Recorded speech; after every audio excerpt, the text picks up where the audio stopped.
morning, ladies and gentlemen. Welcome to twitch.tv/ice cream uploads. How are we all doing today on this bright Monday, Tuesday, Wednesday? I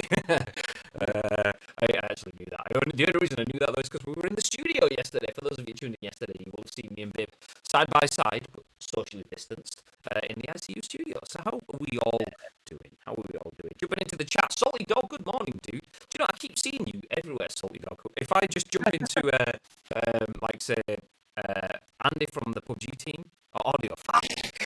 Okay, BRB. It's not done it for a while, though, so do you know what? I'll take that.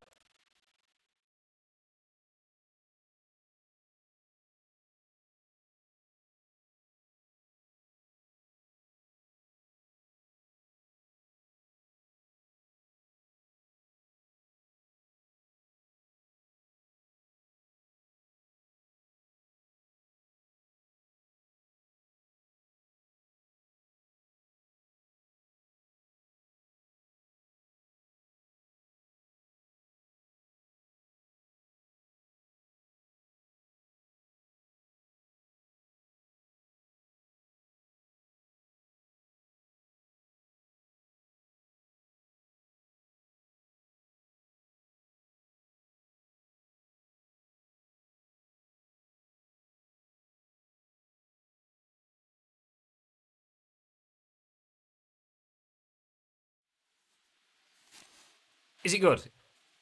Does it sound good? I've got my own stream on so I can hear it. Is it good? Yeah, it sounds fine. Nice. How are we all doing? Right. Do you know what? I found something that fixed it for like about a minute. It's something to do with the way that the audio is compressed or something. So I changed the audio. I can't remember. I want to say it hurts, but I don't think it hurts his audio, is it? But anyway, I changed whatever the audio output thing was, and it fixed it for like 3 streams, and now it's back again. Although I did have a Streamlabs update this morning, so that may have reverted it. So yeah, I will have a look. But anyway, what I was saying was, good morning, welcome to twitch.tv/ice cream uploads. And then I jumped onto the fact that I'm seeing Salty Dog everywhere. That's what I was saying. So when I'm jumping into a PUBG stream, Salty Dog's there. So it's nice to see we're in the same places. But thank you for joining us this morning, Salty Dog. How's things? West also says, are you stalking me, Salty? There you go. Salty's stalking everyone. Morning, Chuck. Morning, Shaw. I mean, yeah, nice to have you here, ish. Gagad said, poor audio again today. Shaw says, no, that's his voice. Cheers, mate. Cheers, mate. Does it sound good? That's subjective, says Shaw. Okay, does anyone want to drop a big fat ban hammer on Shaw? It's fine. I don't mind if you want it. If it's fine. Do we have mod number 5? Good morning, Mr. Clark, as well. How's things, dude? Morning, G&B. Good to see you, boys. Good morning. We have not too many stories today. Not that we don't have enough. We used to have like 4, 5, 6 stories, but the news is just so meaty at the moment. Yesterday we had 4 stories and we only got through 2. Yeah. So yeah, we haven't overdone it with the news today, which should be nice, which should allow us to get through the news and be set to start on Masters of the League at 11. So yeah, there you go. But anyway, for those of you who don't know, my name is Graham. That's the one, is the man that we call Bibby, and we together Ice Cream uploads. And in true Ice Creamy fashion, this is your scoop, your daily dose of news from the world of video games and beyond. And some may say the UK's #1 video game podcast. We are those some, but it's fine. It all counts. We're going to give you our thoughts and impressions on the biggest, the best, and the breaking stories from the world of video games. We want your thoughts and impressions on our thoughts and impressions in return. We go live each and every single weekday at 10 a.m. Bang on! Ish.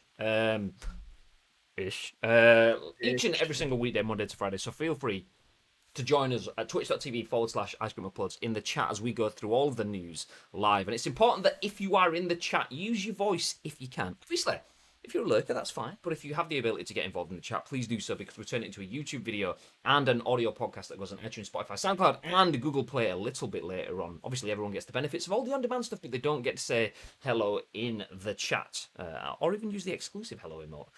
We do have an exclusive hello emote, by the way, and it sounds a little bit like this.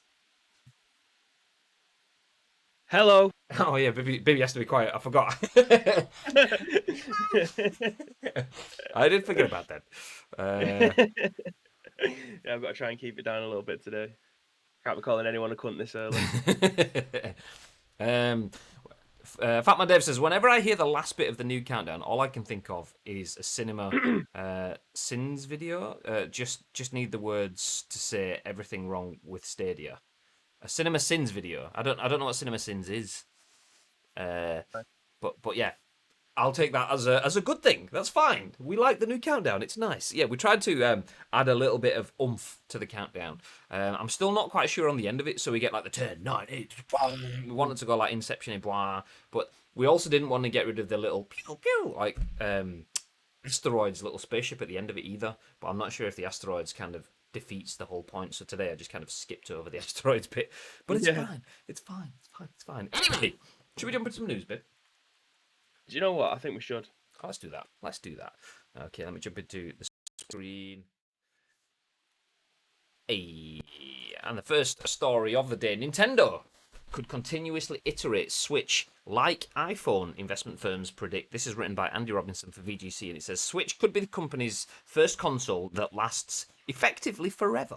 A pair of investment firms have predicted that Nintendo will attempt to break free from the cyclical hardware cycle and adopt an iPhone-like approach with future Switch iterations. Nintendo is currently enjoying one of its most successful periods in its recent history, with shares up 30% in 2020 and in range of an all-time record high, Bloomberg reports. However, the publication notes that many investors believe the platform holder could enjoy even greater growth if it broke free from the console cycle, which typically sees it reset its user base every 5 to 6 years, which could allow it to continue to grow Switch's 61 million players for an extended period. Like iPhone, new versions of Switch could be backwards compatible with all games released so far, while becoming more powerful and adding additional features. It said, with every console generation, the install base resets to zero, and their earnings power essentially resets to zero, Tone Tran of investment manager 10 West Advisors told Bloomberg. Tran added that he believed Nintendo can break free by releasing a new, more powerful Switch every few years, as Apple does with iPhone. They can continuously have an install base of, say, 100 million consoles out there that just moves along over time. Nintendo has repeatedly referenced extending Switch's lifespan beyond its previous consoles, although it's not explicitly said it's pursuing an Apple-like business model. Nintendo has already released one Switch revision in the Lite, and a more powerful Pro model is reportedly being prepared for release next year. The platform holder has also been well versed in extending the life of its hardware with iterations in the past, as seen with its Game Boy and Nintendo DS handhelds. Ryan O'Connor, the portfolio manager of Crossroads Capital, reportedly told Bloomberg he was convinced Nintendo Switch will be a perpetual platform and not just the company's latest cycle. In an April 2019 note distributed shortly after it invested in Nintendo, Crossroads Capital said its belief that Nintendo was transitioning to an iterative hardware model was one of the key reasons behind its interest in the company. Nintendo has been working hard to eliminate that cyclical volatility altogether by creating a console platform that can last effectively forever, it said. That means Nintendo's most valuable asset, its installed base of console users, need never again reset to zero as it has every 5 to 6 years in the past. The note went on to highlight several hints it believed Nintendo had made towards a potential transition to an iterative hardware model. The first hint that Nintendo was moving in this direction may have come in 2013. Crossroads Capital said, when the late Satoru Iwata unified the company's home console and handheld divisions into a single group. Then, on a 2018 investor call, Nintendo creative lead Shigeru Miyamoto said that the company was aiming to extend the Switch's lifespan beyond the typical 5 to 6 years enjoyed by most consoles. And in April 2018, CEO Shuntaro Furukawa hinted at the strategic shift underway by stating that there will be times when business is good and times when business is bad, but I want to manage the company in a way that keeps us from shifting between joy and despair. And during a recent briefing, Nintendo management hinted that it could use its Nintendo account to lock users in. We can't simply follow what other companies are doing or chase the latest technology trends, it said. That's an interesting story to kick things off. So Nintendo could get rid of exactly where we are right now. We're all on the verge of the switch to the next generation. For a lot of us, that means buying new consoles and being in at the start. For a lot of us, it also means not getting new consoles. consoles, either because of availability or because we just don't want to, or we don't have the money. Whatever reasons, some people aren't jumping into the next generation, and that provides an issue for companies like Sony and Microsoft who want people to continue to be added, not added, what's the word I'm looking for? Invested. That's the word I'm looking for. Invested Yeah. users in their ecosystem, adding to their bottom line, buying games. We see at this point, or within the last 12 months, numerous games breaking records. Let's go back a couple of years even. Spider-Man breaking records. The Last of Us breaking records in terms of number of copies sold, number of concurrent players, number of games sold within the first week or month. And that happens because the install base is massive by the time you get to the Hmm. end of a console's lifespan. When you start again, you lose all of that. So as good as Godfall could be, it's not going to break all of records in terms of it's not going to sell 10 million copies in the first month because there won't be 10 million PlayStations existing in the first month, PS5s that is. So Nintendo has opted to switch away from that and go to iterative, incremental updates that allow the Switch S and the Switch X and the Switch X Pro Max, like you get with Yeah. iPhones or whatever, all to work alongside each other. Thoughts, Bib? Well, this is something that we've covered quite a few times where I've said, even before it was announced, that I do think that they need to bring out something like a Switch Pro, using the word Pro like the PlayStation did and things like that. But just a Switch that's got a bit more oomph. So when you're playing a AAA title, it doesn't look like it's a really, really low end current gen console, because the difference between the Switch and a normal home console, there is a gap there. I mean, it's an absolute miracle that we've been able to get games like Doom, Wolfenstein on this, and to be able to get it to run as well as it has done, the Outer Worlds as well. So to have those kind of games on a portable system like this is an absolute miracle. Let's take that a little bit a step forward now. This is again something that we've talked about on here. How good can they make a handheld console be in the AAA market without things like the battery playing a part in it? Because if you was to try and ramp up the graphics and everything else and the components that are inside it, the battery will go a hell of a lot faster. I don't think it's as easy as uh, switching it up every 2 years like you do with your phone. I think that's just it's just the way that it is. You can't just keep on banging out new materials to put inside these consoles. I think the way that they should probably try and look at it over the next 4 years, maybe even a little bit more. Switch Pro, 100% bring that. Find a way that we can try to play these AAA games at the very least high end, like PlayStation 4 Pro, or whatever the current Xbox One X is. I think that's what it is, like the high end of that. See if you could try and get the battery to last while you're using it in handheld. If that's the case, if you have to play those games at the absolute optimum in the dock, make a more powerful dock so we can actually output that kind of thing. I think that'll be a nice little workaround. You play at a very low end PlayStation 4 in your handheld, dock it, it's high end PlayStation 4 or Xbox, whichever one that is, whichever you're a fanboy of, will use that one. Um, then I think the other way, the other option is to make this is the dumbest thing I'll ever say in a sentence, but I'm trying to make sense of it in my own head. A Nintendo a Nintendo Switch Lite. So it's the high end version of the console, but only in handheld form, like we've got now. We've got the Switch Lite, where you can't take the Joy Cons off, you can't dock it to your TV, and it's a more affordable option if you don't want any of those things. So you'll have the top end version of it, but in a little. You can't even make it smaller because of the components that'll be in it. But just you can't take the Joy Cons off and you can't dock it, so that'll shave 150 quid off or whatever it'll be. So I think they're the two options, the next steps for them, because I don't even think they've actually officially released that they're going to be doing a Switch Pro. However, it's all hearsay and rumor at this moment in time. There's been people leaning towards it, but we haven't heard anything official from the horse's mouth. So until that becomes a reality, I don't think they can look beyond that. But the model of being able to change your Switch console every 2 years, I don't think that's a good or viable option, because you're going to end up in a market where there's going to be 17 different versions of the same console, just with different specs, and then we're going to run into Xbox territory of everything being called the same, pretty much, barring one word or a letter at the end of it. I mean, playing devil's advocate, it works for Apple. They have so I have the 10s Mhm. Max, I think. which there was the 10, there was the 10s. I think was there a 10 Max and then the 10s Max? I can't remember. And then there's the 11, and then there's 11 Pro and stuff. So they have all these different confusing names. It was much easier when it was like uh, 4, 5, 6. Or did it even have a 6? I can't remember. But it was less confusing when that sort of stuff happened. Obviously, they then got to, like you got the 3 and you got the 3GS and then you got the 4 and then you got the 4S. Where did the G go? I don't know why. Yeah. So it's still confusing, but it was reasonable when there was just kind of like one phone getting better, getting better. But then they started to mix it up by adding, rather than having the iPhone and then this year's iPhone, which is the S version of last year's, and then the next Yeah. year's will be the next number or whatever.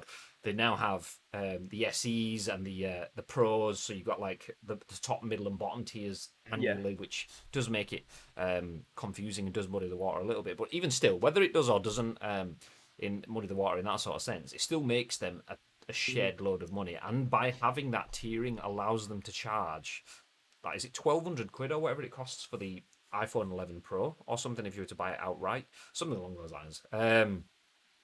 So yeah, Well, the benefit of you buying a mobile phone every 2 years, though, is because your contract's expired and then you pay out on a monthly low. I'm guessing that, like me, you're not one of the people that has £1,200 sitting in your bank account to be able to buy a phone outright and then go on a SIM-free contract. I mean, I in theory I could do that. But and it would save you money, because if you buy your phone outright for 1,200 quid and you get yourself a SIM free contract, you save money over time. Hmm. But even still, if you have your contract, your phone's never really free. You kind of like tell yourself, yeah, I'm just paying for my calls and stuff. But obviously, I mean, Yeah. companies like O2 split it out now, so you'll pay, I don't know, 30, 40, 50, 60, 70 quid a month, whatever your bill is, and they're split into, if it's 50 quid, 20 quid is your contract, 30 quid is your phone. Yeah. So you still pay for phone as you go. But iPhone have managed to, by adding in these confusing different levels, they've managed to make it be not just $600 for an iPhone. It's, you can get a $600 version, but there's also a $1,200 version, and people Yeah. buy those. So that does work for those. The issue though is iPhones are selling communications and apps, and I'm not belittling any of the apps that I use daily. WhatsApp, use all the time. The Twitch app, yeah, use that all the time. But they aren't necessarily. They are just using parts of the system. So WhatsApp is I would imagine very low in terms of CPU usage and graphical usage. It's just a communications platform. Okay, the Twitch app uses a little bit more in terms of the gubbins inside the phone to Yeah. display Twitch chat and to allow you to watch the video feeds and so on. But it's not something in terms of it. You're not playing games, you are literally just streaming video content. So whilst that can be intensive on data, it's not necessarily intensive on the computing inside of the device. So having games like PuBG Mobile, for example, on mobile phones, and having them play better on certain phones than others, but they play to an extent, but they aren't games that are to the extent of something like you would get on a Switch. Um, yeah, you don't. You play lighter mobile games for a reason, because they're not to the extent of the kind of games that you would get on a Switch. Be that graphical fidelity, be that the size of the game, be that networking and infrastructure elements. I mean, there is some really good networking infrastructure elements on mobile phones, as we've seen with the likes of Fortnite and so on. Not so much recently, but Yeah. but yeah, phones can do quite a lot of it, but they don't do it to the extent that a Switch does. So having Switch, like having say 6 different versions, okay, last year's, this year's, next year's, the year after, all still being on the market playing the same sort of thing. That's when you start to get the iteration stuff that you get on the App Store. Okay, this app works if you've got an iPhone 6 or above, so you'll start having to phase devices out. I mean, I don't know. I can see it working to an extent, but I'm not 100%. I'm not 100%. What do you guys think? Do you reckon then that, like we've seen with the Xbox, I don't actually think the PlayStation did it, but was it Klarna or Karma or something with K where you could pay monthly? Do you reckon that will then become a standard with maybe not game, but somewhere down the line, you'll be able to just get all of these. If they make them more powerful and making people be able to pay for it monthly makes it a lot more accessible. Because like we mentioned before, being able to have 800, 600, £1,000 in your bank account to be able to just be able to put it onto a video games console, that's a lot of money to be. I would never be able to do that. Obviously, Samantha's we've come into a little bit of money at this moment in time, so that's why I'm able to get a PlayStation. So Bibby's absolutely that's minted, by the okay. way. Don't listen to him. I'm He's not. minted. I'm genuinely not. He's I'm not. minted. Proper minted. Like no one's died. We've got no money or anything coming like that. Just a few burglaries. That's all. That's all. That's fine. Yeah. So obviously that's why I'm able to get my PlayStation and stuff like that. But being able to have, I would never be able to buy a mobile phone outright. Let's get that right. The difference between them is about 500, £600. I would never be able to do that. But if you was able to pay your video games console monthly, that would then make it even more accessible to everyone. That's the way I'm trying to look at it. Gary has said Klarna, Klarna. that's it. Yeah, that Klarna Yeah, is like a.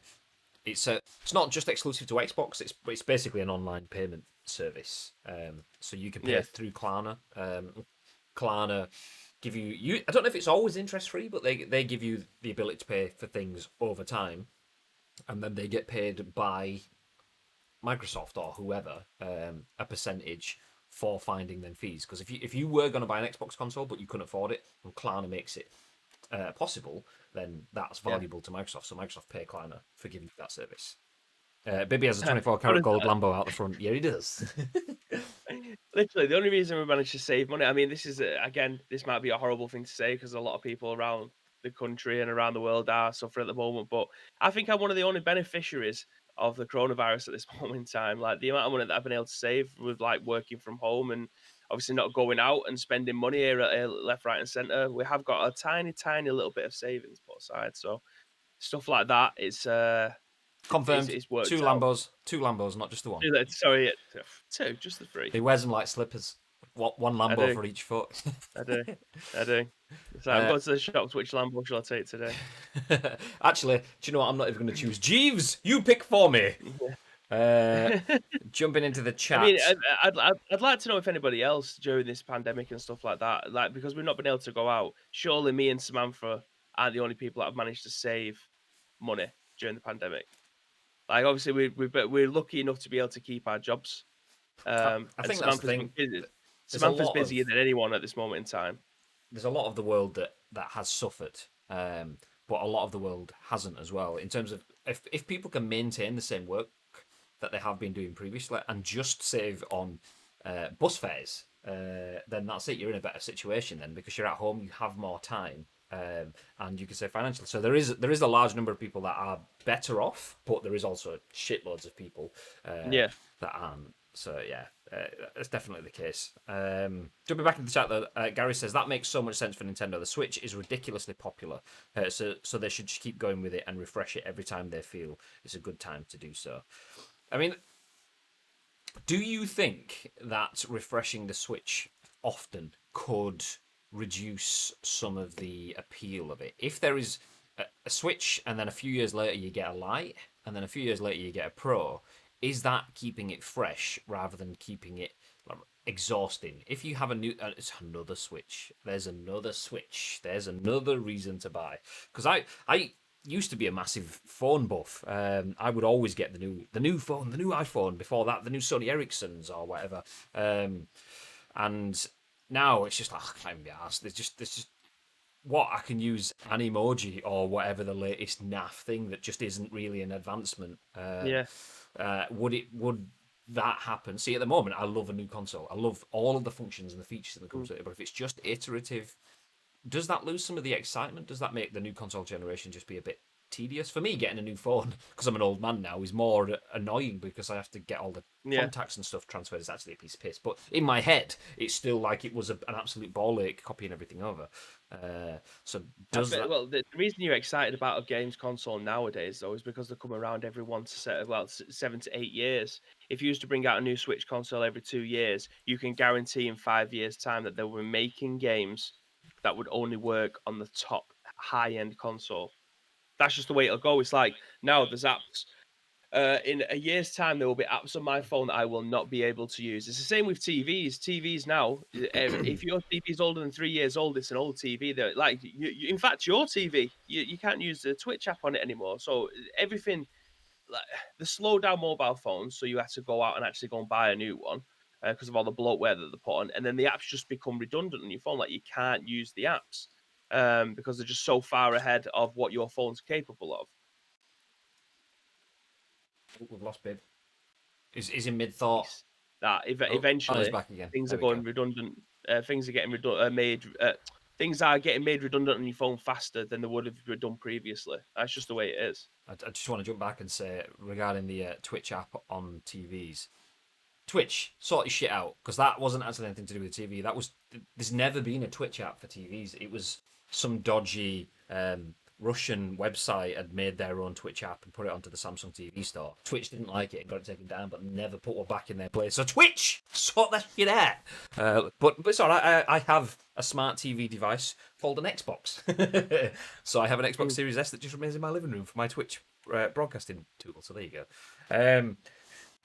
Jumping back into the chat, all they need to do is work on their store as it's so laggy and their online services need a bit of an upgrade too. But other than that, the Switch is class, and if they keep it going and release upgraded models, it makes sense. Nintendo should carry on doing their own thing as it's proving to really serve them well. Plus, Nintendo have exclusive to keep people interested. Good morning, Mr. Butters. I'll read. See, that's I agree, and I'm also what's the word? I'm not. I'll just say I'm not sure. I agree. I'm not sure. Nintendo has exclusives, and Nintendo's exclusives, they've proven over this last generation that they can add that Nintendo magic to other things. For so long, it was I want to get a Nintendo console. Oh, what are you going to play on it? Mario Kart, Zelda, and Pokemon. Mm. And then like you got Smash Brothers or whatever, which was just kind of like, oh, all the same people, but in a fighting context. Great, it's the same stuff, and there was nothing else. But then obviously they've been hitting the ball out of the park more recently with either first party content or working with third parties and bringing more content to it. I mean, obviously, not even mentioned Animal Crossing yet, which is pretty much added probably I'd say at least half of that 30% growth they've had this year has been on the back of Animal Crossing. It was that huge. So yeah, they definitely have exclusives to keep people interested. But my worry is if they did switch to that iterative system, would they start to? Are they cashing in on their interest? By keeping the interest building, you always keep the attention. By having something that's and his to quote a famous philosopher, DJ Khaled, and another one, and another one, and another one. It's like, is he going to get into it? He's not really a famous philosopher, just in case you didn't get that little sarcasm. Yeah, you know, it's fine, okay, nice. Yeah, so would that just be a bit tedious? A Switch Pro is 100% needed for me, for sure. It must be coming for sure, says Gary Clark. I mean, that's something that Bibbs has been calling for. I mean, we did have rumours on it. Like Bibbs says, it's not ever been mentioned specifically in terms of guaranteed, but there was rumours of the Switch Pro in terms of the most solid rumours because it was based on the usual stuff like factory leaks of new processors and research into battery powers and how we can get the screens and stuff into it. And I think that was like 2 months ago, maybe. So I would say it's definitely coming. And I would say there's definitely a market for it. Just, you kind of, I don't know. I was going to say you kind of feel it would have been suitable for Nintendo to have had that now, because then surely that would have helped them sell more. But what does that really matter? Because they've gone up 30%. Their profits have increased a third in a year where people can't get out and can't get to video games, and for a lot of people, funding is more tighter.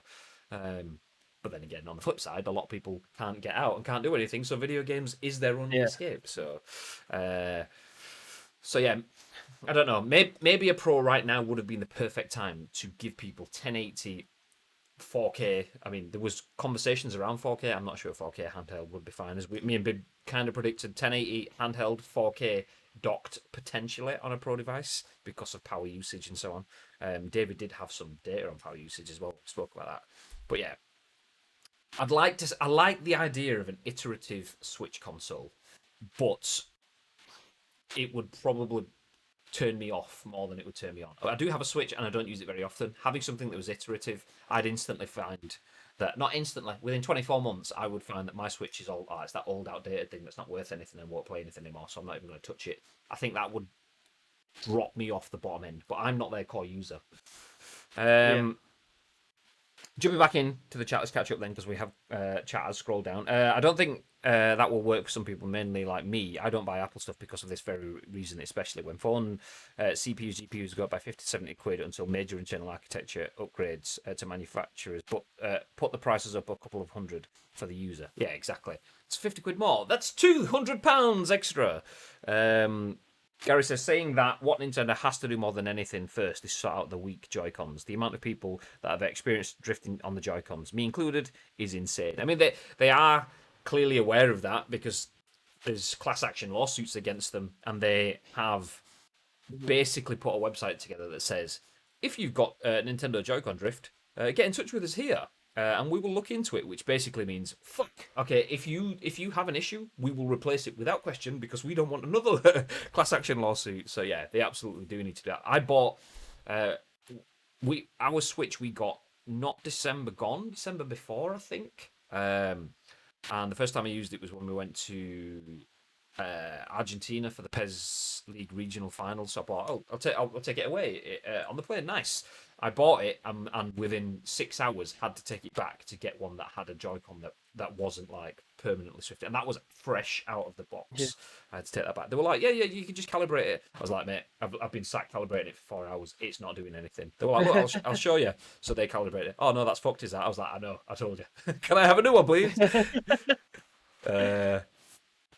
I remember James, in response to Gary, says, I remember Nintendo said it was in the works, but it has to surely. I mean, there was an upgraded 3DS, new 3DS that had slightly better hardware, so hopefully it'll happen as games are becoming more demanding with the new Unreal Engine. Yeah, 100% that's happening for sure, although it's still a rumour. There's no smoke without fire.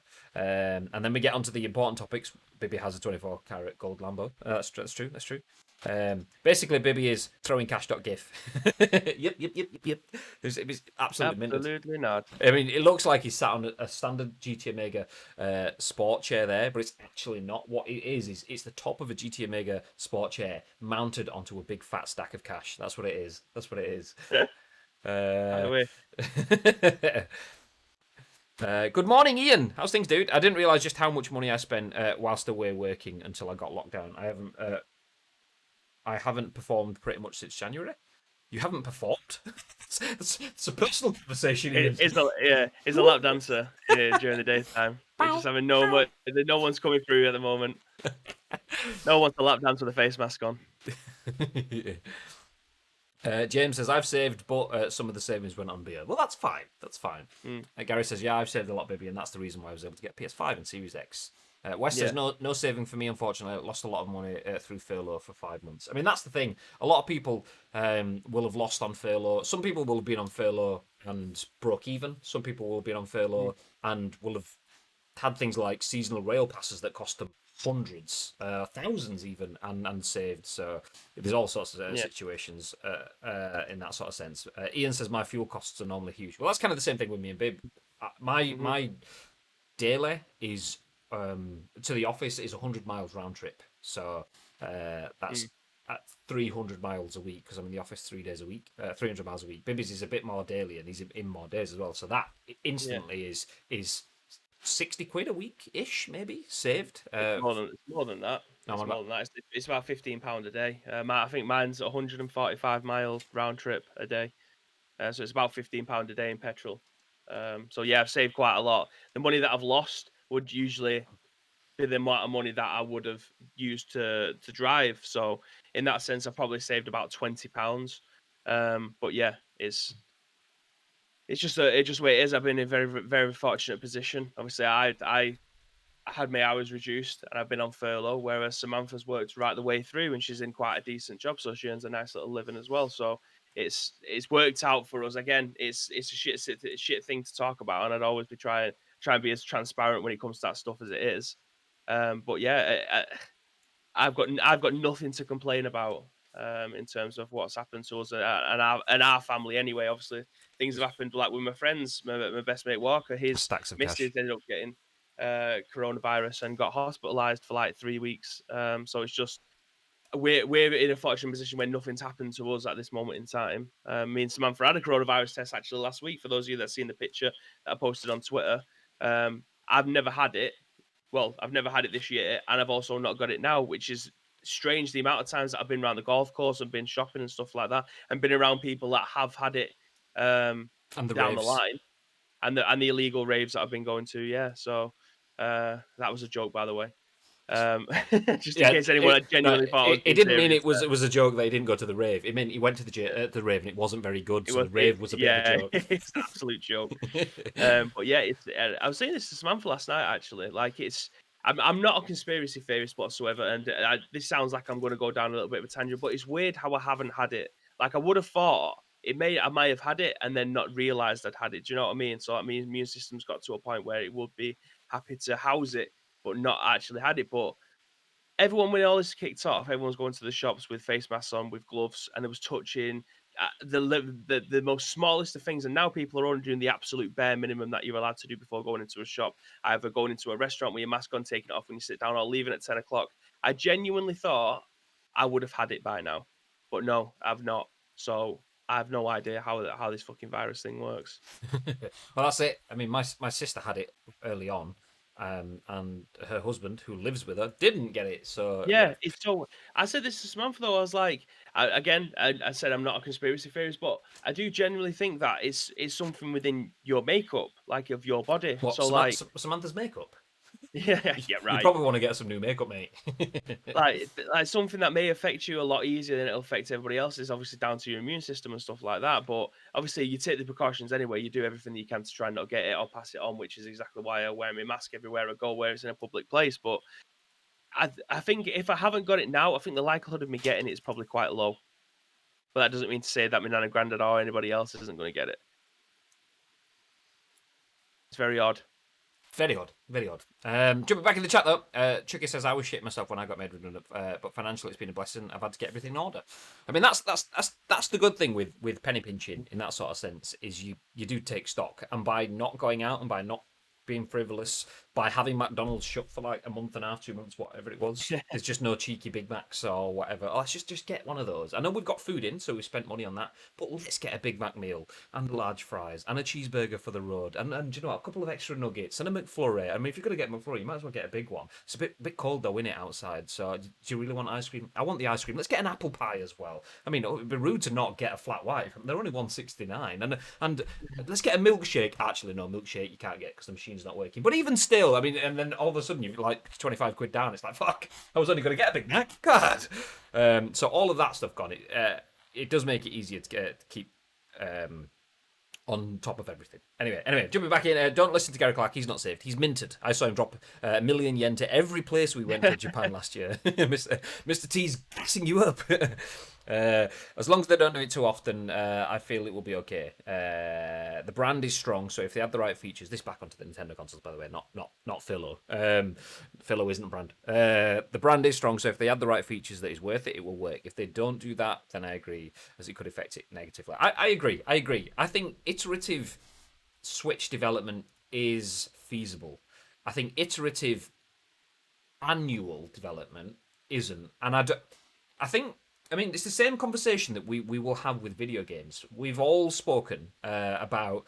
I mean, let's talk about current video games. PES has a season update. We've all said, do video games need to release every season just because the football world is built around the calendar? Do video games need to be built around the calendar? Why does that happen? That happens because of profit, obviously. So, do Switch consoles need to happen according to a calendar? No. But if they release consoles when there is a significant development, it could be double the battery life in this version of the console. Everything else is exactly the same. That's a good enough reason for some people to want to buy them. Not just, well, it's next year, so there's 7% extra battery and your screen's 4 nits brighter or whatever it is. Is it nits? Is that what they measure brightness in? I can't remember. So yeah, if they don't just do it calendar based, if they do it based on actual iteration, actual evolution, then that's fine for me. If like we had about 1,000 DSs, but they came out when there was something new to offer, be it 3D, be it XL, be it whatever. If there's something that's added, then I'm happy enough with that iterative development. Just don't base it around a calendar of nothing. Okay, it's a new year, so new console. Why? Just because money. Okay, nice. No, thanks. Nintendo's strategy is based around its IPs, Mario, Zelda, etc. Hardware comes second. Just look at what they're doing with that circuit thing. Labo, more 2, they will release a more powerful version of the Switch. It's inevitable, just not the linchpin of their strategy. Gary says, calm down. Massive says, never. Sounds like the Switch is drifting problems. Left, right, and centre. Jesus Christ. Are you Murray Walker in disguise? Kappa! Ian says, I work full-time in the entertainment industry. It's all right. Yes, it does still sound dodgy there. It costs me a fortune in the Lambo. Yeah, exactly. That's it. That's what it is. Yeah. Baby, listen, I think from here to Blackpool every single day will cost a lot more than £15 in a Lamborghini. I'm telling you that now. Golf and a Lamborghini? Bibby, you've changed. I've heard about bouncing Bibby's raves. What a bouncing floor. Oh, Ian says, lockdown actually worked out not too bad for us too. It came 6 months after my son's leukemia diagnosis. So it stopped him falling behind at school, as he's back now with the other kids in school. We're also quite used to looking after ourselves with regards to anti-backing everything and stuff like that. Do you know what? That is a horrendous thing to have to deal with. So do you know what?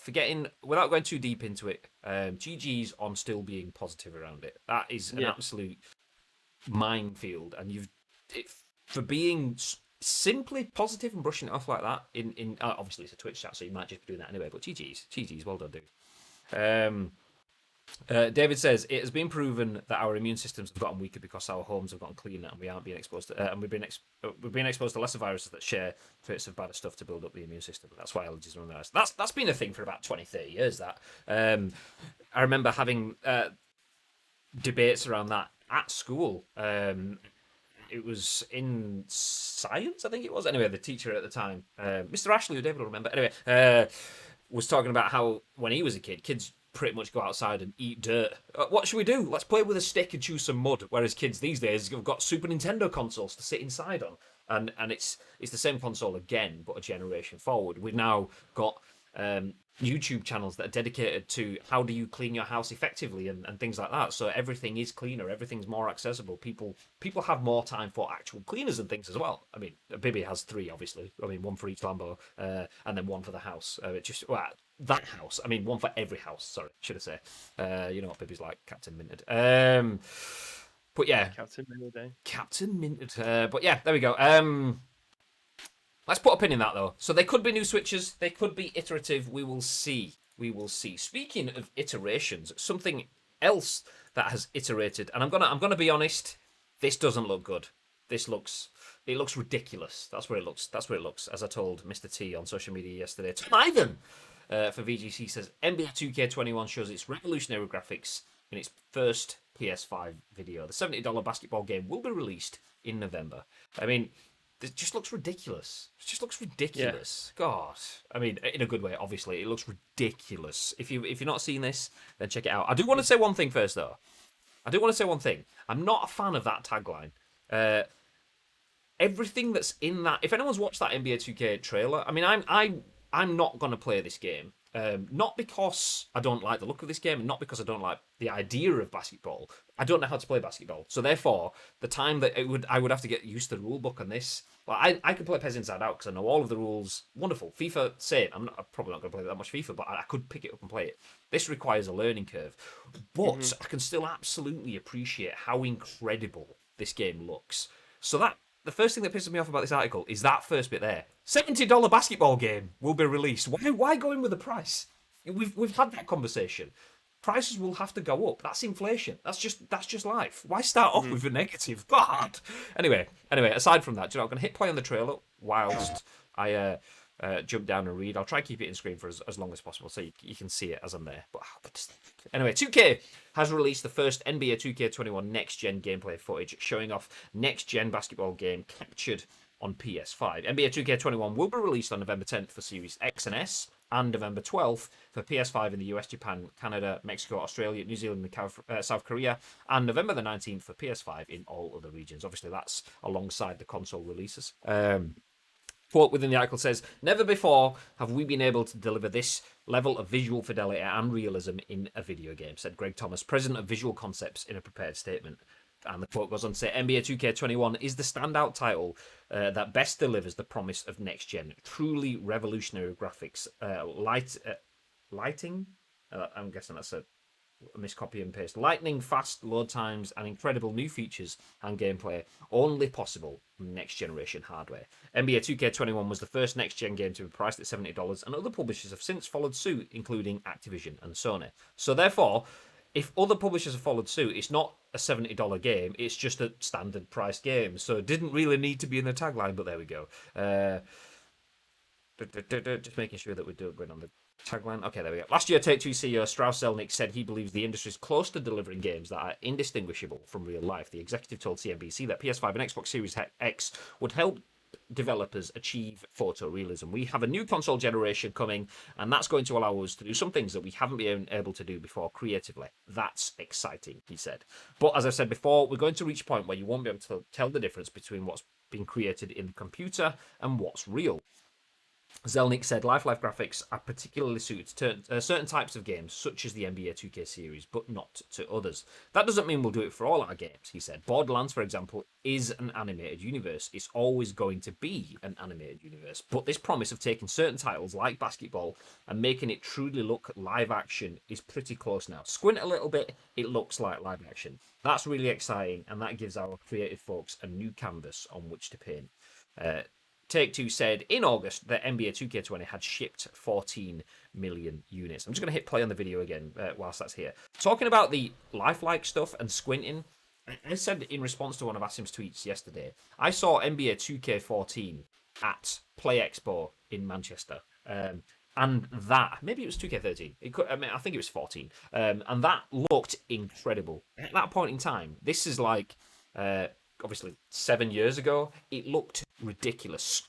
Not even squint, just look at the TV and you could be forgiven for thinking that you're looking at an actual basketball game. So much so that I got NBA 2K14 and proceeded to found the basis of what I've just said. I would love to be able to play it. I would love to be able to understand it, but I also don't want to put that much time into it because I have so much other things to play that I play it and realize I'm shit at basketball games. So I didn't play it for that long. You can't play basketball like you play football, obviously.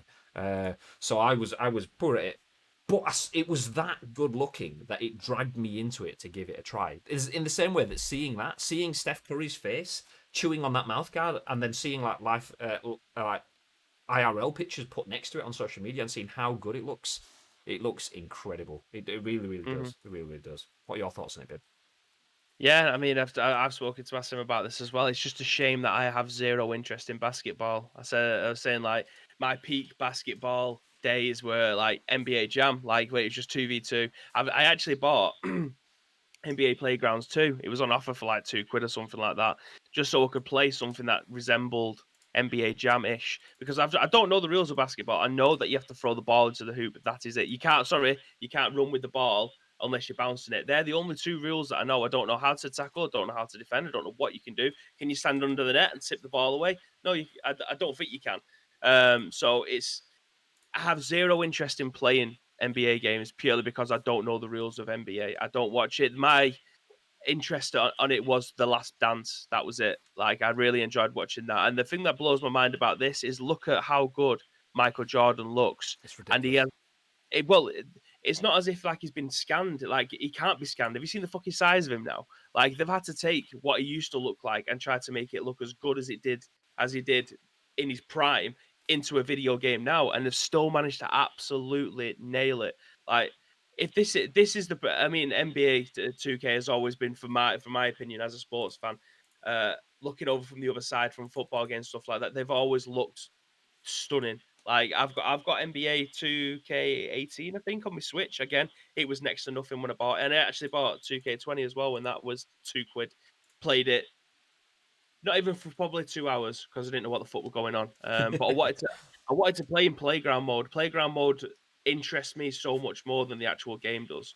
Like being able to go and play 2-on-2, 3-on-3 basketball in a playground with other people around the world that screams to me like playing knockout when you was younger, playing football. Like there'd just be 60 years, one would go in there, and then it would just be if you score, you through. That was that it to me is like the pinnacle of sports games, being able to have little mini games around that. That's fantastic. But NBA itself, the basketball. The game of basketball, it doesn't interest me, but the graphics interest me a lot on this. Like, I I think imagine the storyline this year is going to be phenomenal in this game as well. I think that's the key thing for me is as someone that once again Space Jam and the Last Dance is pretty much my in-depth exposure to basketball too. I've never watched a game on TV. Yeah, I've never. I mean, I would go watch a game live for the atmosphere. I love the idea of basketball the same way that I love the idea of American football. I love the idea yeah, of going to watch an NFL game. Couldn't tell you anything about the rules, and that's the issue. yeah, That's where my issue is I like the concept. I like the whole Americana idea around it. Just like any competitive sport game, I like the idea of watching pretty much any competitive. The Olympics, I find myself watching hockey. I'm never going to play hockey, but the idea that you can get the idea, your head around the team sport and what's good and what's not, and when you start to 3 games in, you start to see, okay, that was a fucking amazing shot. That's probably the only time I'd watch basketball. I've seen bits of basketball at the Olympics. It's not quite the same.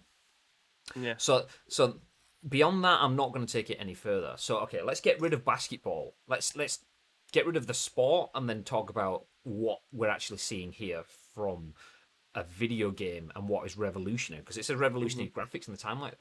In the timeline, I think in the timeline, in the title, third time. Okay. Yesterday we were talking about Phil Spencer saying the Xbox boss or Xbox box or whatever I called it yesterday. Here we go. Um, so he said ray tracing has been spotty at best.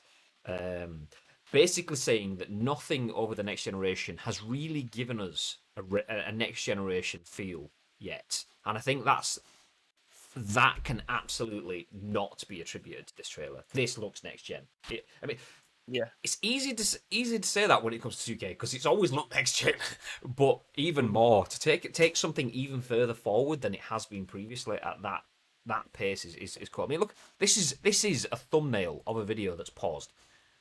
Look at the detail. We always say, like, we always commend how good some faces look on PES, for example, but just look at how good that is. Look at the level of detail on Steph Curry's eyes, his irises, for example, forgetting like his beard and his hair. Just that, it's ridiculous. It is ridiculous. Yeah, I mean, it's like when I do get a little bit jealous when I see the likes of Jumbo Ash and Rich Lee talking about all these American sports. Like they stay up until 4 o'clock in the morning to watch basketball, and I'm like, I wish I wish I had that in me to be able to stay up and watch a sport Hockey, that much. ice hockey. Like, I'd love to. yeah, I've always loved it. I ice mean, hockey, ice hockey would probably be the one that I'd be more interested in. I actually know the rules of that, but again, it doesn't really translate. I mean, which is the NBA game that me and you got? Was it 18? No, 19. No, NHL 19. Was it? I can't remember. Can't remember. I can't remember. But they had like Ultimate Team and pro clubs and stuff like that on it, which I thought was just it was so much fun. And then NHL is definitely one out of the four. Is it four major American sports? NHL, NBA, uh, NFL, and Major League Best MLB. Yeah. So out them four, I think NHL is probably the one that I have the most affection for because I used to play Because of two NHL on Mighty the Ducks, Mega obviously. Drive. The Mighty Yeah. Ducks. That's what it is. I mean, I actually have a Mighty Ducks jersey based on that passion and that love, and I have an NFL jersey, Jacksonville Jaguars, so not necessarily a top level jersey, because I won tickets to an NFL game, which I actually didn't go to a few years back.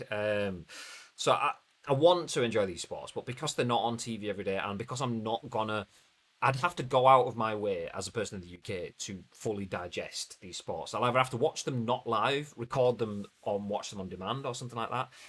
It's just not. It's just not the same. And I'm not going to be having conversations. Yesterday in the office we were talking about transfers and United and whatever, because that's what I enjoy from sport, and basketball, NBA, NFL, MLB, NHL would love to be able to participate in all of that, but I'm not going to have those conversations on the daily. I'll have to go out my way to do it. So yeah. Anyway, as a UK guy, it's just not normal life like football is. So that's the only reason. But yeah, these anyway. Jumping back through the chat because we are starting to run out of time. Um, See what uh, goes in again. so to quote Christina Aguilera, let's get dirty. NBA, hello! I watched this 50 times before it was officially released and 50 times after. It still blows my mind, says Mr. T. That trailer was ridiculous, says Gary. Same here, man. I'm definitely not going to buy it because it's basketball and I don't really play those games, but it does look incredible. I mean, that's the thing. If it's not for you, then it's not for you. It's fine. It's not for us. But it's for me the key thing here is what it's showing. How this is the first game minutes into a new console life cycle and it can look this good. Obviously it can Can look you imagine with how it looks now on Mafia 4, if there was one to come out, how good it would look with the graphics like that? This is just the start of a 2K game. This is the first one that I've seen anyway, where it looks as beautiful as it does. Like it's stunning. Imagine that in away from sports and just the world that could surround it.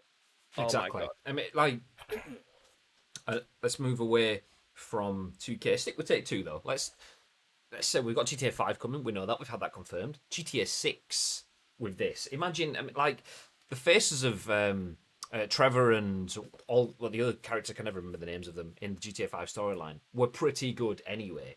But look at one of those faces next to Steph Curry's face here, and there's a world of difference. Obviously, that's a PS3 face that's been upscaled to PS4, and Yeah. I don't know if it will be on PS5 in terms of an upscaling. Obviously, online is, but it's not going to look that good. So the stuff that's in this, the technology that's in this, the lighting systems, and it all being a bit more natural in this, to some extent, will be in GTA 6 if that happens, or whatever it's going to be called, will be in any other games. Are we still rolling on GTA 6 being Vice City with VI being 6? Is that what we're saying? Or like Resident Evil Village with VI being 8. Anyway, so yeah, what this does show is the first proper taste of what next gen lighting, what ray tracing, what that new CPU, GPU brings to the consoles, which is nice, just like 2K14 did, this will show what the new consoles are capable of, says Mr. T. Words out of my mouth. 2K14 on PS4, Xbox One, that is. Mr. T, Asim says, I agree, 2K14 was easily standout title for the current consoles to show what they could do at launch. Iceman says, I have zero interest of constantly being reminded about microtransactions. I'm assuming that's an NBA comment in general. Asim says, I'm not hugely into basketball, but enough that I can play this game. Iceman, have you played the game? You don't constantly get reminded. It's your choice if you want to do so in Neighborhood. Is Neighborhood the career mode, the ultimate team? Oh, neighborhood's like the pro clubsy side of things. Oh, Again, I've only dipped into it for less than 2 hours into the neighborhood stuff, so forgive me for all you NBA guys. But neighborhood, oh sorry, yeah, neighborhood is the one where you like dip in and it's your created character, and you go in and you play against other people. The career mode, I think it's just called career mode, as far as I'm aware. Asim says yes, microtransactions is in the game, but there's there we go. But there's this incorrect perception that there are ads for microtransactions plastered in the game due to the way it's reported and covered. Couldn't be further from the truth. Robbo, good morning, dude. Says love watching the NFL, but basketball doesn't do the same for me. They kind of the same for me. In terms of, I'm open to them all, but none of them have won me over enough yet. Gary says, out of all American sports, basketball is the easiest to learn from a rules standpoint. Really? Iceman says, I've played a couple of NBA 2K games when they became available for free. Hated the experience. Beans says, sup nerds? Get out of here. I was thinking Beans. Oh, your stuff's been sent out, by the way, mate. It got sent yesterday, so hopefully you should receive that in the coming days. Nice. Chicken for charity winnings. Yeah, boy. Chat's gone. Going to finally beat you online this year, says Mr. T. Bring it. Iceman says, when you advertise your loot box mechanics as if it's a casino, I'd call that aggressive. Mr. T says that was one old online ad. You're implying that it's plastered in the game. It's not. Yeah, that's the thing. I mean, I haven't played it, so I can't really comment. But I didn't even know that casino thing existed. I don't know if it was you, Iceman, or Jordan. Someone posted a picture of the casino in the chat, which obviously, naturally, I'm gonna revolt against because that goes against everything that we'd ever asked for in terms of microtransactions and gambling and all of that sort of stuff. So yeah, naturally, I'd take that. That said, I don't have the context for that, and I've never heard of that before. So I'm not sure it's too aggressive in that sense, but maybe it is. Maybe it is. I don't know. I don't play it. Anyway, moving on. The only American sport I ever stayed up for was WWE pay-per-views and Sky Sports. Wait until 12 a.m. Yes. Then 1 a.m. when the start time changed and the notice. Yep. Gary says, I've got to head out now, guys. Good to speak to you. Take it easy. Cheers for dropping in, dude. Much appreciate you being Mate. here. Bean says, compare it to that Riberator picture that they always use from Old Pez. What, the like Gurn face. He's got one giant tooth. Wes says, can they ever make Ribéry look good? Good point. Fair enough if you're not into the game or sport like the lads, but the microtransaction conversation is skewed. Probably comes from people that regularly play, spend money in my club or foot. Bacon Chin, all right, big dogs, all right, mate. How's things? Right. Better chairs today, less slouch. Yeah, those chairs aren't made for that sort of setup. That's just our we've thrown something together for social distancing sort of setup.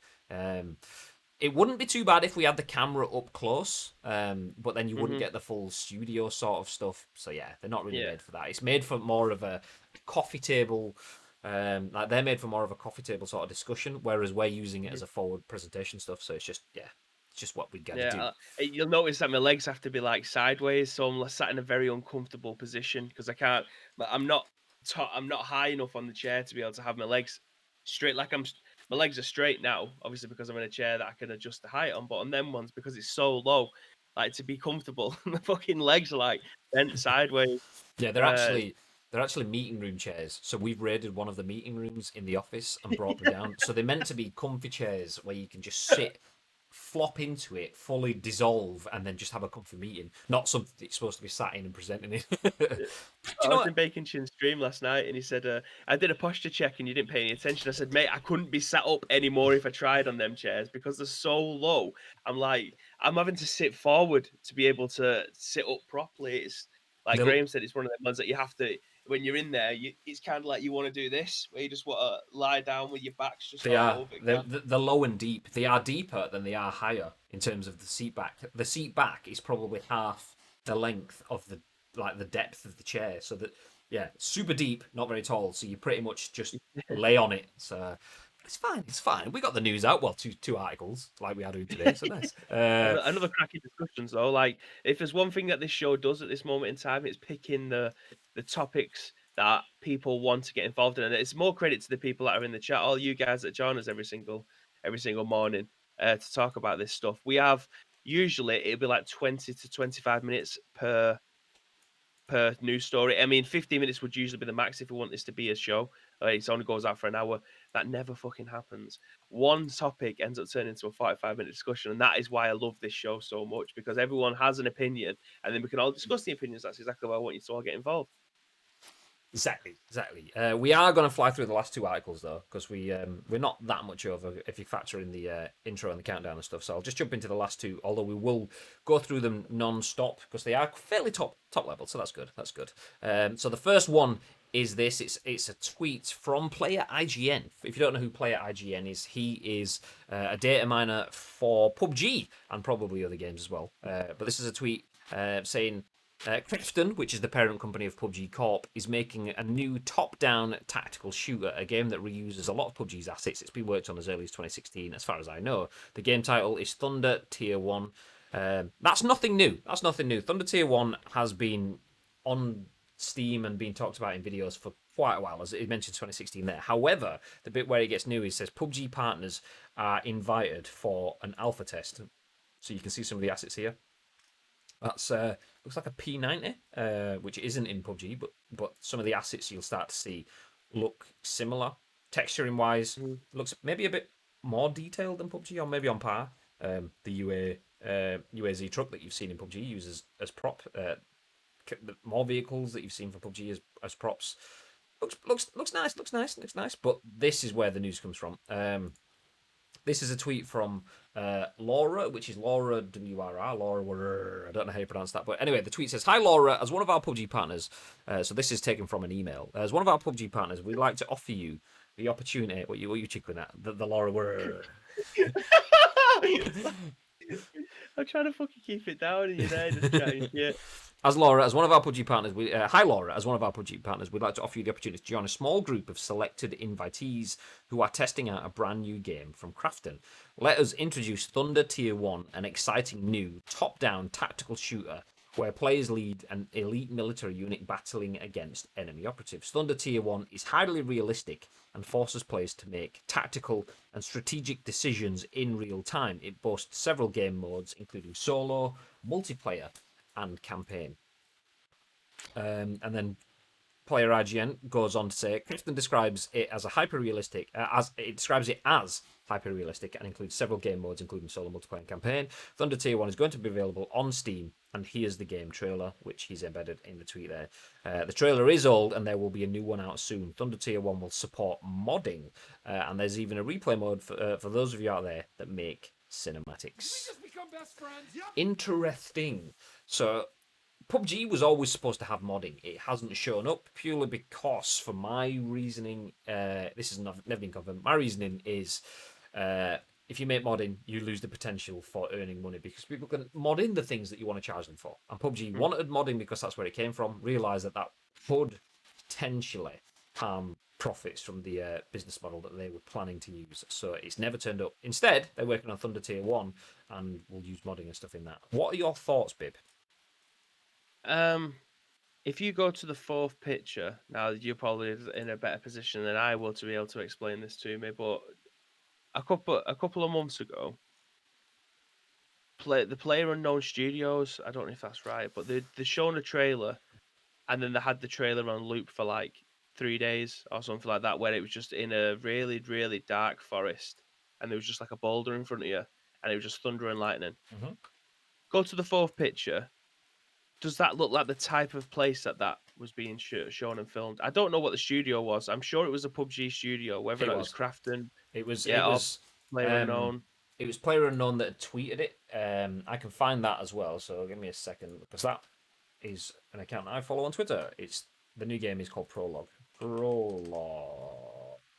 Was that the actual name, or was that a working title? That's the name as is. It could be Right. a working Okay. title. So we have up first this image from PlayerIGN yesterday, which shows a grassy sort of clearing with a few boxes and things and a few tents, which are very similar to the kind of things that you would have in PUBG anyway. There's also a vehicle which looks to be the same model as the Zima, which is a vehicle in PUBG. So grassy clearing, that's nice, fine. The comparison that Bib is making is for this Prologue, which is a separate game. Which is being made by PlayerUnknown Productions. So PlayerUnknown himself, aka Brendan Green, was taken off PUBG and put onto other things. I can't remember the technical phrase that they use it. Anyway, PlayerUnknown Productions. So he was looking at other technologies and other opportunities for the business. And then I think was it E3 last year? This came out. This is a Twitter video, so it will look like an absolute smash lasagna for a few minutes. But there you go. Yeah, it does look pretty similar. Yeah, you see, but my immediate thought when I was seeing that fourth picture was, is this what they were talking about? Have I just completely missed something down the line? But like I say, Prologue was the name. It may be a working title, but it's clearly not the same game. I'm looking at the chat, and it looks like Robbo has actually got an invite into it, which is great. Robbo says the guy I mod for has the invitation. It's a 48-hour test, Okay. October 15th, 17th, and they can stream it. They're using some of the PUBG skins. Yeah, sorry, Gagod. Gagod is a PUBG streamer, isn't he? Well, he's a multi game. Gargod is pretty much. He's kind of like Shroud in terms of he's ridiculously good at anything. He plays PUBG, plays Warzone, and whatever. So he wasn't. That name sounds familiar. I don't know if it's just because I've seen him in the stream. Was he in the Chicken for Charity match? Yeah, he was. He was in the show match. So it was Gagod, the Beard guys. I can't remember who the other two were. That they were on the PuBG partner team. Right. So yeah, they were in the first game.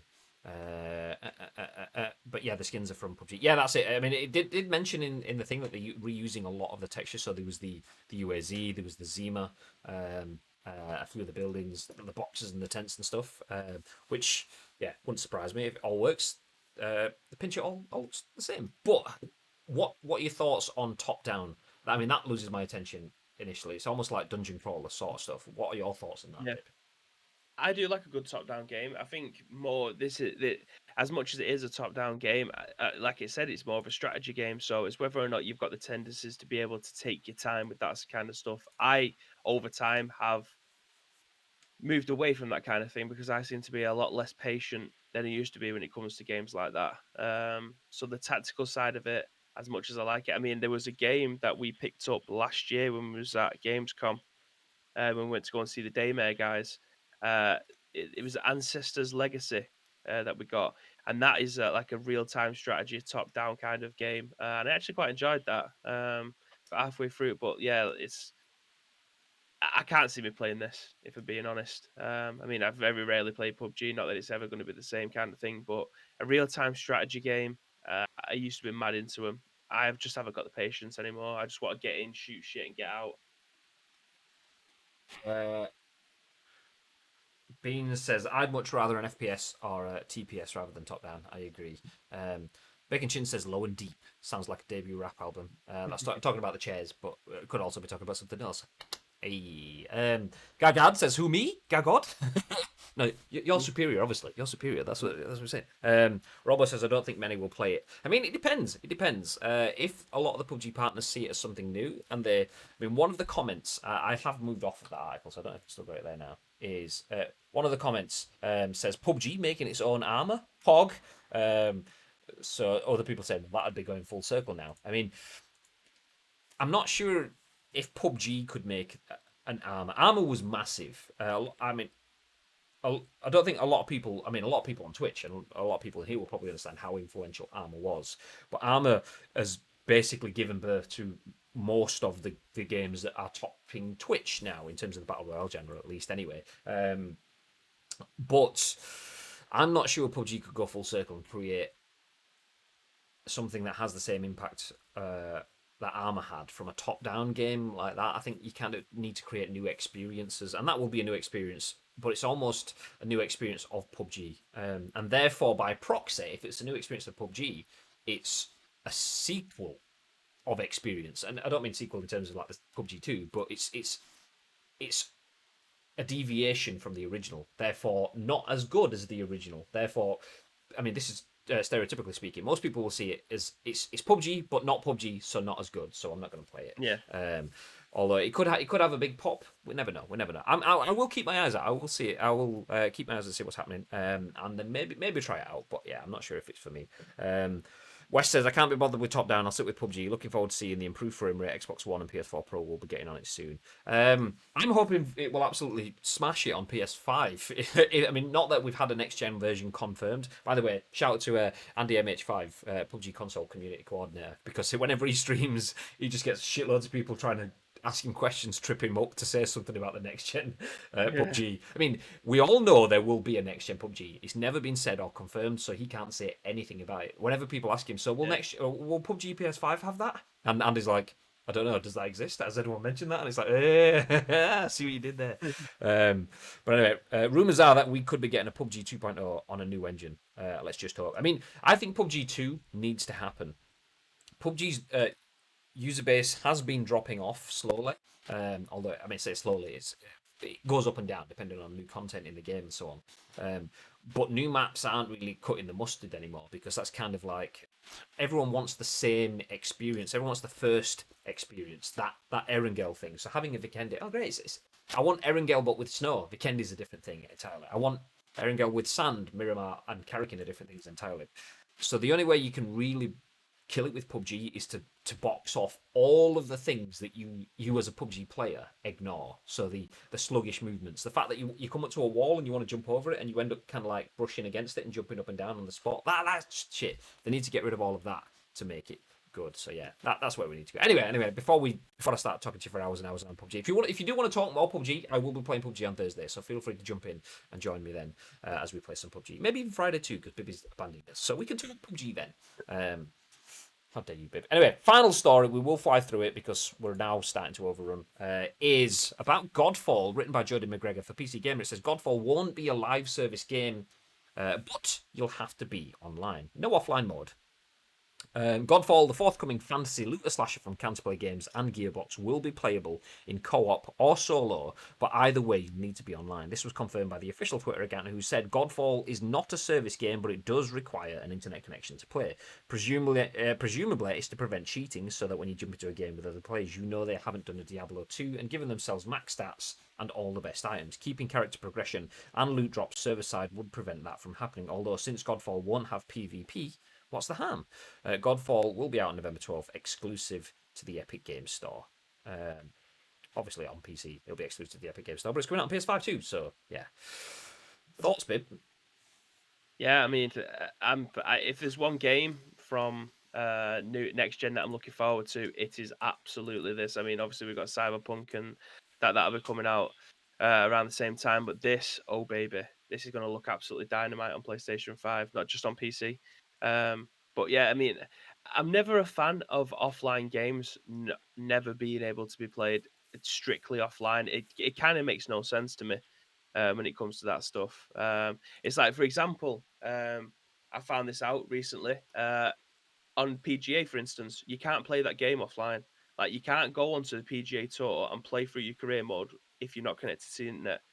That kind of bums me out a little bit because if I'm going on a flight and I've got my Nintendo Switch, I can't play my PGA Tour. Yeah, the Like, digital it doesn't make handshake stuff. yeah, that kind of it really bums me out. I don't know whether or not I'll be able to like do the digital handshake, tether it to my phone before I take off on the plane, and then I'll be able to get into my career mode. I don't know, but yeah, the whole that to have a golf game and not be able to play that offline, that kind of bums me out. This is exactly the same. Like, fair enough, you might have to have the digital handshake beforehand, but why does an offline game need to be online? That's weird. I don't understand that. No, There's obviously a reason, but I don't know it. yeah, I mean, them having it always online and in terms of progression and having it server side save, that makes sense. But yeah, I mean, the final point of it, if it's not going to have PvP, so you're not going to be playing against other players, then what is the harm? Maybe that's something that will come down the line. Maybe they have plans for that sort of stuff going forward. Shows you how far we've come though. Xbox One announcement that it needs to be online all the time. People shit a brick and hated them for Mhm. it. Yeah, Godfall could just casually tweet out now, one generation later, go, yeah, this game doesn't need to be online, but it has Yeah. to be online. And people are like, okay. I mean, to be fair, I'm still on the other side of that. If you're an offline game, don't make me just play offline, because so it don't make me still have to go online to be able to do it, because it's still annoying. Like, I was against it then, I'm still against it now. If your game is offline, unless there is an absolute reason for you to just be able to have the handshake to be able to do it, just let me enjoy my game. Like, this is the reason why I still like physical games. Not that it would make a difference now. In fact, I seen a tweet the other day saying this is the reason why we still have physical games. PlayStation are still selling like The Last of Us for 60 quid, whereas you can buy The Last of Us 2 for 60 quid. You can go to a shop now and get The Last of Us for 30 quid Mm-hmm. because you're buying the physical version of the game. Like, the having the offline and the physicals and the online, the digital age and things like that. I'm still a dinosaur when it comes to that stuff. I buy games to keep them so I can play them whenever I want. Like, Scott Pilgrim now is one of the biggest examples there is. Scott Pilgrim's meant to be coming back at some point, but because the license ran out of it, removed from every single digital store there is, you cannot buy that game now. You can't go to a shop and buy it because I don't think it ever came out physically. You can only buy it digitally. Tony Hawk's Pro Skater 1 HD, can't buy that now unless you buy the obviously remastered version because the licenses for the songs ran out, so you can't buy that again. I'm a dinosaur when it comes to that shit. If it's an offline game, strictly there's no PvP, there's no multiplayer. Let me enjoy the game offline. I don't need to keep on having digital handshakes to be able to play these games. It's kind of annoying. Robo says, I presume the only thing is so they can see numbers playing. Maybe I mean, there's that kind of stuff. I mean, that seems a bit odd having such a gatekeeping thing, which will stop people playing your game potentially, just so you can see how many people are playing your game. So you're stopping people Mm. playing just to see how many people are playing. It does seem a bit backwards, but there is other things as well in terms of progression in game, leading to in-game currency development, which then leads to in-game storefronts. And whether that has impacts on marketplaces and other microtransaction stuff alongside it, or if they do add any PvP stuff going forward as well. So there is a number of reasons why that could happen. And for someone like me, whose console is always going to be online, that's fine. However, like Bibby said, what if he wants to go play something else somewhere else? So what if you're in a part of the country that has data caps? What if you're in a part of the country that just doesn't have freely accessible internet? Then yeah, Yeah. understandable. Or But if you work away, you take your PlayStation with you and you're sat in a hotel room, you can't play your game. yeah, connect it to your phone, do your and it's like, yeah, great, nice, but it's still another ball ache that you have to kind of get to. I'm not going online. I'm not doing anything. If I look at my data usage, it's 0.01 megabytes. So why have I had to do that? But yeah, Have you seen Godfall by the way? Have you seen any of the gameplay from it? I've seen like short bits. I mean, we were talking about it yesterday in the office, and I was like, this is absolutely a Bibby game. It's basically a quick summary that's probably wrong. It's Destiny meets fucking Skyrim. That's a Bibby game, 100%. Well, it's got like tendencies to be a little bit like I want to say Devil May Cry because it's kind of like a hack and slasher. You can actually sprinkle a little bit of Dynasty Warriors in there as well, but the whole landscape of where it is, how it plays, and the time set that it's in, it's like medieval but futuristic at the same time. That excites me a lot. All the different weapon classes and the character classes that you can have. Oh baby, this is gonna be fucking dynamite. Yeah, this isn't for me. This is not my kind of game. I mean, it looks good. It does look very good. But it's not for me. It's not for me. Anyway, we will wrap things up because we're about to get set for Masters of the League, and that is for me. Masters of the League is our PES modded Master League on PC, and that follows this in 10 minutes, 15 minutes ish, because we have to get offline, get set, get the green screen and everything in place, and get set for the next episode. We've just had a big episode, literally double header against Man City at the Etihad, smashed them twice. We've just signed Chaloff, a strong player who will be the strongest player in our team from Russian side, CSKA Moscow. But before we sign him, he won't join us until the summer. We do have we do have a Russian challenge before that, as we have to head to Zenit St. Petersburg in the UEFA Champions League. That's our very next game. You can tune in, stick around in the channel. Once we finish this up, we will go offline and then come back on that, like I said, about 10-15 minutes. So feel free to hang around. As mentioned, this will be the only episode of Masters of the League this week. We had one on Monday. We're not going to have one on Friday, as Bibby is deserting us all. How dare he? How dare he? Yeah, Playing golf, lad. Come on, playing golf. he's not going to be on Monday as well. So Masters of the League today, and then I'll be back next week. That means we will have filler content on Friday, most likely PuBG, but we will see what else. If anything else tickles our fancy in the meantime. Like I said, we're going to drop off back on with Masters of the League, but before we disappear and come back again, babe, is there anything you'd like to add? Yes, if there is any video game news that you wish to see around here, I've just seen Pirate. Pirate comes in to drop socials. That is what our mods are for. Absolute fucking legend. But if there's any video game news that you want to see featured on this show, tomorrow is the only chance you'll be able to do it. There's two ways that you'll be able to do it. Go into the social medias. Spoiler alert, it's ice cream uploads across absolutely everything. Or go into our Discord. On the left-hand side, it should say The Scoop. All you need to do is drop in the URL, add your thoughts and impressions. We will then add our thoughts and impressions on the very next show, which will be at what time? Tomorrow, Mr. Graham Day! 10 a.m. Ish. It's always ish. It's always ish. Fucking West, he's done me there. Is the Lambo boot big enough for your clubs? It's not big. It's not big enough for my ego. So, to be fair, West, you do realise you're addressing Sir Bibbington the Fifth. He has a separate Lambo for his clubs. That's what it is. Jeeves drives them around. Anyway. Thank you all for joining us for the Scoop today. If you're on YouTube, feel free to hit like. Join us live tomorrow, 10 a.m. ish. So then, we'll see you soon in about 10-15 minutes from Master League. Have yourself a lovely day and stay frosty. Stay frosty.